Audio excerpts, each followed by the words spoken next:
학생부 종합전형은 어떤 기준으로 학생을 선발하는지, 그리고 실제로 합격했던 친구들의 생기부는 어땠는지 그 사례들을 함께 살펴보겠습니다. 일단 학생부 종합전형에서 평가하는 항목은 크게 학업 역량, 진로 역량, 공동체 역량 이 세 가지가 있는데요.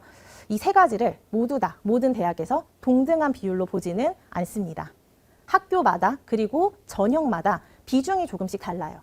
어떤 대학은 학업 역량에 50% 가중치를 주고 어떤 학교는 진로 역량에 50% 가중치를 줍니다. 즉 50%, 30%, 20% 이런 식으로 각각의 요소들마다 점수치가 다르다라고 보셔야 돼요. 그래서 나는 학생부 종합전형으로 대학을 갈 거니까 공동체도 잘 챙기고 진로도 잘 챙기고 학업도 잘 챙겨야지 물론 좋은 전략이에요. 그렇지만 점수의 배점이 더 높은 것부터 챙기고 그 다음의 것들을 챙기는 게 현실적으로는 더 유리합니다. 우리가 대표적으로 친구들이 학생회장을 한다거나 반장, 부반장을 해야 한다거나 이런 경우에서 이게 리더십에서 보여지는 공동체 역량은 굉장히 유리하게 나타날 수 있죠. 하지만 내가 반장, 부반장을 너무 열심히 하고 학생회장을 열심히 하느라 내신이 떨어졌다. 학업 역량이 떨어졌다. 탐구를 제대로 하지 못했다. 그러면 소위 말해서 20%가 들어가는 부분 때문에 50%와 30%를 놓치는 그런 상황이 생길 수 있습니다. 그렇기 때문에 내가 가려고 하는 학교와 학과에서는 어떤 역량을 중요하게 보는지 이것부터 알고 접근을 해야 내가 뭐를 더 중요하게 챙겨야 하는지를 알 수 있습니다. 사실 상위권 대학들은 대부분 학업 역량을 가장 중요하게 봐요. 이때 학업 역량이라고 하는 건 내신도 당연히 중요하죠. 근데 그 내신에 있어서 조금 더 중요하게 보는 요소가 있습니다. 바로 핵심 과목의 성적이에요. 우리가 고등학교 때 많은 과목을 배우죠. 그리고 그 많은 과목에서 전부 다 잘하는 친구들도 있지만 특정 과목을 유독 잘하는 친구들이 있어요. 예를 들어서 나는 다른 과목은 약한데 수학은 3년 내내 1등급이었다. 이런 친구들. 이런 친구들 같은 경우는 컴퓨터공학과에서 굉장히 좋아합니다. 이런 친구들을. 왜냐하면 컴퓨터공학이라는 학문 자체가 수학을 기반으로 이루어지기 때문에 수학에 강한 친구들을 뽑으려고 해요. 그래서 저희가 아까 말씀드렸던 4등급인데 인서울을 한 경우 이 친구가 모두 다 4등급은 아니었어요. 이런 친구들이 보통 어떤 건 5등급도 있고 6등급도 있었지만 수학만큼은 놓치지 않고 1등급이었던 친구들. 이런 친구들이 자기가 갖고 있는 전체 내신보다 좋은 대학에 합격을 한다라고 생각하시면 될 것 같습니다. 그렇기 때문에 내가 가려고 하는 학과에서 중요하게 보는 과목이 뭔지 알고 거기에 맞춰서 내신을 우선순위를 두고 준비를 해야 대학에 합격할 수 있는 확률이 더 높아진다라고 보시면 될 것 같습니다. 그리고 이제 두 번째로 중요한 게 바로 진로 역량이라고 하죠. 흔히 이제 생기부에 너무 진로랑 연결시키지 말아라. 이런 얘기들을 많이 하시는데 사실 대학에서 진로 역량은 중요한 평가 요소 중에 하나예요. 근데 여기서 친구들이 헷갈리는 건 진로 역량과 전공 적합성은 다르다. 이거에 대해서 조금 혼동을 하는 것 같아요. 많은 대학들이 최근에는 우리는 전공 적합성은 보지 않겠다. 이 학생의 진로 역량을 보겠다라고 이야기를 한 건데 이제는 진로랑 연결시키면 안 된대. 라고 받아들이게 되는 경우는 생기부에서 아무런 특색이 없는 그런 생기부가 될 수 있는 위험들이 존재한다라고 보시면 될 것 같습니다. 즉 너무 전공에 맞추려고 하지는 않더라도 자신이 진로를 탐색하려는 노력을 보여주고 진로에 대해서 구체적인 목적성을 드러내고 관심을 드러내는 건 당연히 플러스 요인이 됩니다. 그래서 1학년 때부터 진로에 맞는 활동들을 해주는 게 생기부에서는 당연히 상대평가이기 때문에 이런 친구들이 더 좋은 점수를 받을 수밖에 없어요. 그래서 이건 꼭 챙겨주시는 걸 추천을 드립니다. 그리고 이제 마지막으로 공동체 역량은 보통 아까 말씀드린 리더십도 있고요. 뭐 배려, 나눔, 협력, 희생 이런 것들을 보게 되는데 보통은 공동체 역량은 대부분은 좋은 친구들이 많아요. 학교 선생님들도 긍정적인 평가들을 많이 해주시고요. 그렇지만 우리가 모든 학과에서 동일한 공동체 역량을 보지는 않습니다. 즉 리더십이 중요한 학과도 있죠. 예를 들어서 행정이라든가 경영이라든가 정치외교. 그런데 모든 학과의 모든 친구들이 다 리더십이 있어야 되는 건 아니에요.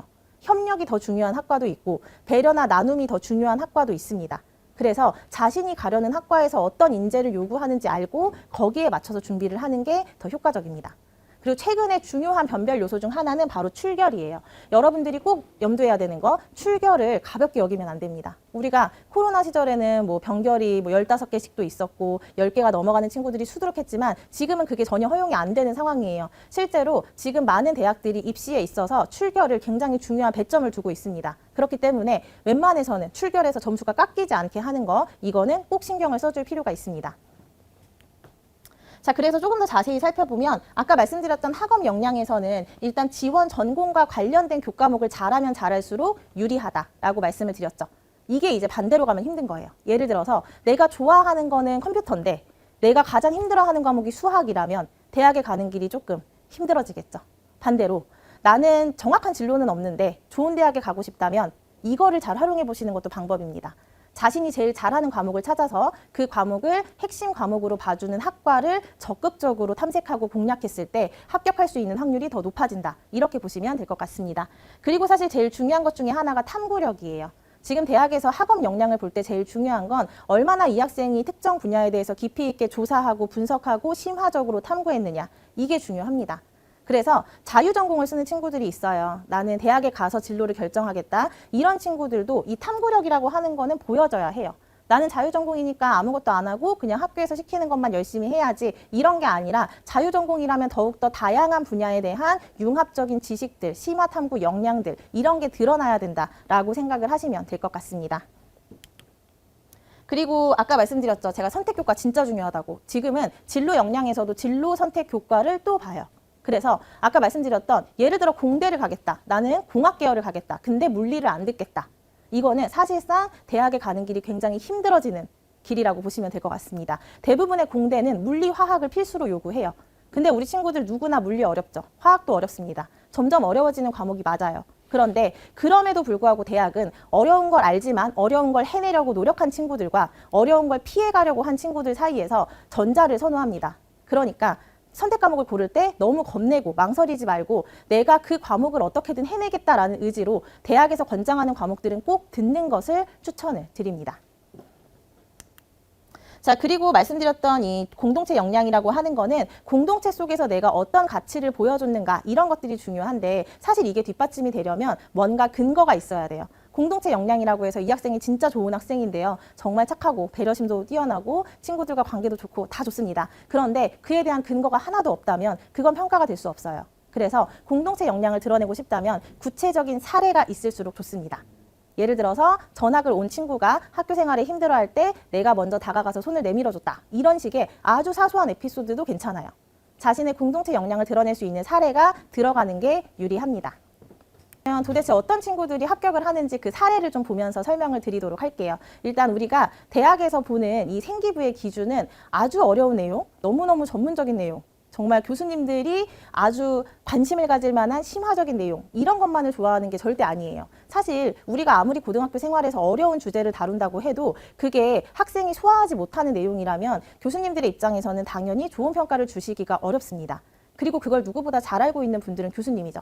그래서 내가 무조건 어려운 거 해야지, 아무도 생각하지 못한 참신한 거 해야지 이런 식으로 접근을 하기보다는 내가 생각할 수 있는 주제들을 선정하는 게 필요합니다. 그래서 우리가 이 친구 같은 경우는 경제학과에 가고 싶어 했던 친구였는데 보시면 일단 과목들을 잘 선택을 했죠. 2학년 때 경제를 들었고 3학년 때도 국제경제, 경제수학 이런 식으로 관련 교과, 특히 이거 경제 되게 어려운 과목이에요. 문과에서는 경제가 가장 어려운 과목이기도 해요. 그런데 이 모든 과목을 다 수강을 했다라는 거에서 좋은 점수를 받을 수 있고요. 이 친구는 동아리도 경제 동아리를 했어요. 그래서 보시면 1학년 때는 사실 엄청나게 대단한 활동을 한 건 아니에요. 뭐 신문 기사를 스크랩하고 거기에 대한 자기 견해를 드러냈다 정도로 자기 진로에 대한 관심을 드러내는 정도였다면 이 학생이 3년 동안 활동을 하면서 점점 발전해요. 대학은 이런 친구들을 좋아합니다. 2학년 때 보면은 뭐 리카도의 생애를 소개하고 차익지대론, 노동가치 이론, 비교 우위론 이런 식의 경제 이론들을 학습하고 탐구하기 시작하죠. 그리고 3학년이 됐을 때는 이거를 응용해서 자신만의 보고서를 완성시켜요.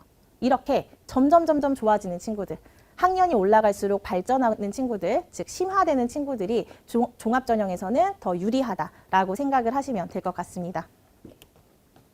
자, 두 번째 사례는 이 친구 같은 경우는 인하대 기계공학과를 3등급으로 합격을 했던 사례인데요. 사실 이 친구도 보시면은 물리를 2까지 다 들었죠. 저희가 기계공학과를 가려면 사실 가장 잘해야 되는 과목 중에 하나가 물리예요. 그래서 아까 말씀드렸던 기계공학과를 가고 싶은데 물리를 피하겠다. 이러면 사실은 그 과를 안 쓰는 게 맞아요. 그래서 이 친구는 동아리도 물리탐구 동아리를 했고요. 더 좋은 점은 물리 시간에 했던 3개 도함수에 대한 탐구 활동을 동아리에서 한 번 더 확장시켜서 발전시킵니다. 즉, 교과 활동이랑 비교과를 연계시키는 활동을 한 거죠. 이런 경우에 저희가 교과와 교과끼리 연계시키는 것도 좋고 교과와 비교과를 연계시키는 것도 좋습니다. 이런 식으로 어떤 활동들을 너무 다양하게 많은 것들을 하는 것보다 특정 분야에 대해서 심화적으로 들어가면서 정말 이 학생이 이 3계도 함수에 대해서 정확하게 이해하고 활용하려고 노력했구나라는 게 드러났을 때 더 좋은 점수를 받을 수 있습니다. 그리고 이 친구는 의학학 계열에 합격을 했던 사례인데요. 사실은 의학학 계열 생기부는 굉장히 수준이 높은 친구들이 많아요. 그리고 전문적인 내용을 다루는 친구들도 많습니다. 그런데 이 친구는 일단은 전반적으로 봤을 때 3년 내내 의대만 생각을 했던 친구는 아니었었고 의대 약대를 같이 준비했었던 학생입니다. 그런데 이 친구가 합격을 할 수 있었던 여러 요인들 중에는 일단 생기부 자체에서 본인이 정말 이 분야에 대해 너무너무 관심이 있다는 게 드러나요. 그래서 저희가 의학학도 분야가 굉장히 다양하죠. 그래서 그중에서 나는 정말 뭐 맞춤형 약물 치료 이런 부분에 관심을 갖겠다. 아니면 나는 뭐 희귀 질환 치료 쪽에 관심을 갖겠다. 이런 식으로 학년이 올라갈수록 어떤 분야를 조금 더 심화적으로 다룰 것인가 정하고 들어가는 게 좋습니다. 그리고 사실 메디컬을 가려면 이런 생기부만으로는 안 돼요. 보시는 것처럼 수능 최저 학력 기준이 3합 4예요. 3합 4라는 건 3과목 합쳐서 4가 나와야 되는데 그중에 과탐은 2개 다 들어갑니다. 그럼 굉장히 어려운 거죠. 그렇기 때문에 이 친구가 내신이 2등급대였음에도 불구하고 지역인재 전형으로 이 의대를 합격하는 결과를 얻게 됩니다. 그래서 최저를 맞출 수 있는 친구들과 그렇지 않은 친구들이 쓸 수 있는 대학의 갭이 굉장히 크다라는 거, 그 부분을 다시 좀 강조를 드리고 싶습니다. 자, 그 다음에 제가 아까 말씀드린 행동 특성, 이 부분도 좀 공동체 역량에 대해서 좀 강조를 드리자면 행동 특성은 선생님들이 마지막에 써주시는 부분인데 대부분은 다 좋게 써주세요. 정말로 이 학생에 대해서 좋은 평가 위주로 써주십니다. 그런데 거기에 만약에 부정적인 내용이 적혀 있다면 그건 진짜 문제의 소지가 있는 거예요. 그래서 그런 것들을 주의해 주셔야 되고 또 하나는 우리가 생기부에서 분량이 다 안 채워지는 경우들이 있어요. 그래서 어떤 과목이 막 2-3줄 들어가고 이런 경우들이 있는데 이것도 대학에서는 굉장히 안 좋게 봅니다. 그래서 분량은 꼭 맞춰야 한다라고 생각하시면 되고요. 이 친구 같은 경우는 행동 특성에서 긍정적인 부분이 수학, 과학을 굉장히 좋아했다. 그리고 물리와 지구과학에 대한 호기심이 많아서 지식을 굉장히 내면화하려고 노력했다. 이런 식으로 선생님이 이 친구 꼭 뽑아주세요. 라는 식의 추천서 방식으로 행동 특성 사항을 적어주셨어요. 이런 게 정말 이 학생에 대한 애정이 느껴지죠. 그러면 이 학생은 정말 3년간 학교 생활을 열심히 했구나, 착실히 했구나 이런 것들이 드러나기 때문에 좋은 점수를 받을 수 있습니다. 자, 그래서 정리해서 말씀드리면 자, 바뀐 입시에서 생기부를 채울 때 가장 중요한 것 중에 하나는 첫 번째는 세특입니다. 우리가 비교과나 많은 활동을 하려고 너무 신경 쓰기보다는 일단 세특을 잘 챙겨야 돼요. 이 세특이라고 하는 거는 쉽게 말하면 수행평가입니다. 수행평가를 잘하는 것부터가 입시의 시작이에요. 이 수행평가에서 어떤 주제들을 다뤘는지, 그 주제들을 얼마나 깊이 있게 접근했는지가 생기부의 세특으로 적히게 됩니다. 즉 세부 능력 및 특기 사항이라고 하죠. 이 부분을 잘 챙기고 그 뒤에 비교과 활동들이 뒷받침이 돼야 좋은 평가를 받을 수 있다. 이렇게 생각을 하시면 됩니다. 그리고 이제 두 번째로 중요한 거 아까 말씀드렸던 것처럼 활동을 너무 다양하게 해야지 너무너무 참신한 걸 해야지 이런 것보다는 깊이 있게 들어가는 거, 연계해 주는 거 이런 것들이 조금 더 유리하다 이렇게 보시면 될 것 같습니다. 그리고 요즘에 행특은 아까 말씀드린 사례가 있어야 되고요. 창체 활동이라고 하는 거는 한 가지만 말씀을 드리자면 최근에 이제 학교에서 우리가 자율 활동 같은 것들을 할 때 뭐 감상문을 쓰죠. 소감문도 쓰고요. 학교에서 어떤 영상을 보여주시거나 특강 같은 걸 듣고 소감문을 쓸 때 이거를 단순히 진짜로 뭐 좋은 강연이었다, 의미 있었다 이렇게 접근을 하기보다는 자신의 진로와 관련해서 어떤 인식을 갖게 됐는지 그리고 조금 더 나가자면 이것에 대한 추가 탐구를 해보기로 하였고 실제로 그것에 대한 후속 탐구까지 하였다. 이런 식으로 발전을 시켜주시면 좋습니다.